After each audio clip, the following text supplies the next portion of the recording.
তীব্র গরমে একটু স্বস্তি নেওয়ার আশায় এসি ক্রয়ের কথা কম বেশি সবার মস্তিষ্কে একবার হলেও নাড়া দিয়ে যায়। কিন্তু এই স্বস্তি যদি জীবনের কাল হয়ে দাঁড়ায়, ফলে নিমিষই হতে পারেন যে কোনো বড় ধরনের দুর্ঘটনার শিকার, কিংবা পা দিতে পারেন কপটতার ফাঁদে। তাই এসি কেনার পূর্বে জেনে নিন কিছু গুরুত্বপূর্ণ তথ্য। এসি কেনার শুরুতেই মাথায় রাখতে হবে যে কোম্পানির এসি কিনবেন সেই কোম্পানির সার্ভিস সেন্টার আপনার শহরে আছে কিনা। যদি না থাকে তবে ভবিষ্যতে এসি নষ্ট হলে বিভিন্ন সমস্যার মুখোমুখি হতে পারেন। সেক্ষেত্রে কোম্পানির বিক্রয়োত্তর সেবাটি অবশ্যই খতিয়ে দেখতে হবে।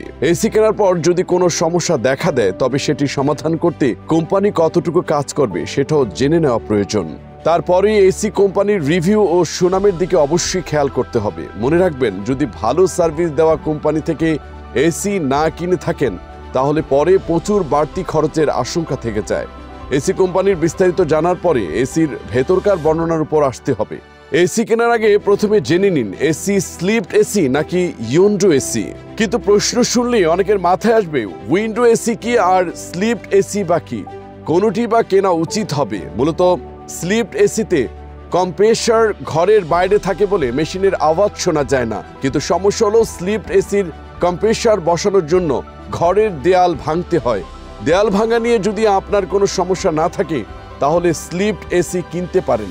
অন্যদিকে উইন্ডো এসি লাগাতে গেলে একটি জানালা বন্ধ হয়ে যায়, ফলে এসি বন্ধ থাকলেও ঘরে আলো বাতাস ঢোকার সম্ভাবনা কম। তবে দামের দিক থেকে উইন্ডো এসির দাম স্লিপড এসির থেকে বেশ খানিকটা কম হয়। এসি কেনার পূর্বে ঘর কত স্কোয়ার ফুটের এটিও জানা দরকার। ঘরের ক্ষেত্রফল সর্বোচ্চ 140 স্কোয়ার ফিট পর্যন্ত হলে 1 টন ক্ষমতা সম্পন্ন এসি কিনলেই চলবে। তবে ঘরের আকার যদি 140 থেকে 196 স্কোয়ার ফিটের মধ্যে হয় তবে আবার 1.5 টন কার্যক্ষমতা এসি কিনতে হবে। যে ঘরে এসি বসাবেন তাতে যদি জানালা থাকে তবে পছন্দ অনুসারে ভালো ব্র্যান্ড দেখে উইন্ডো এসি কিনে নিতে পারেন। অপরদিকে ঘরের আকার যদি বড় হয় কিংবা ঘরে যদি কোনো জানালা না থাকে তবে স্লিপড এসি কিনতে হবে। মূলত বসার ঘর কিংবা অফিসের বড় রুমে ব্যবহারের জন্য স্লিপড এসি কেনা হয়। তবে এসি অবশ্যই ইনভার্টার সহ কিনতে চেষ্টা করতে হবে।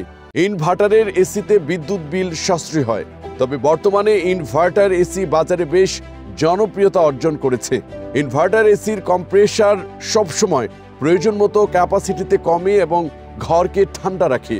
এরপর যে এসির ভেতরের উপাদান নিয়ে বলতে গেলে প্রথমেই আসে ব্লোয়ার ফ্যান।